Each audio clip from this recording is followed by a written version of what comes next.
सोलापुरात तब्बल 6,79,620 रुपये किमतीचा प्रतिबंधित गुटखा व सुगंधी तंबाखू जप्त। शहर गुन्हे शाखेची दमदार कामगिरी। सोलापुरात दिनांक 19/5/2025 रोजी शहर गुन्हे शाखेकडील पोसई मुकेश गायकवाड व त्यांचे तपास पथक पोलीस आयुक्तालय हद्दीत गस्त करीत असताना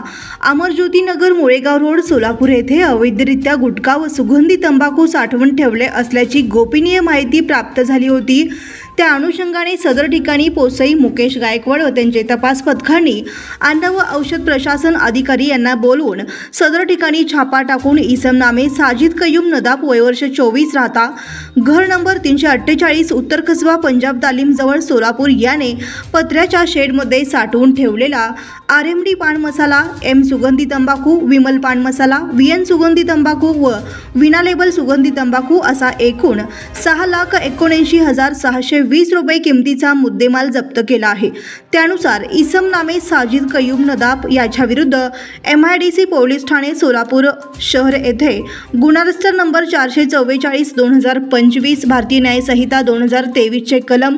223, 274, 275, 123 सह अन्न सुरक्षा आणि मानके अधिनियम 2006 चे कलम 26(2), 26(2), 26(2), 27(3), 30(2), 59 अन्वये गुन्हा नोंद करण्यात आला आहे। सदरची कामगिरी माननीय अजित बोराडे प्रभारी पोलीस आयुक्त सोलापूर शहर, डॉक्टर दीपाली काळे पोलीस उपायुक्त गुन्हे शाखा, श्री राजन माने सहाय्यक पोलीस आयुक्त गुन्हे,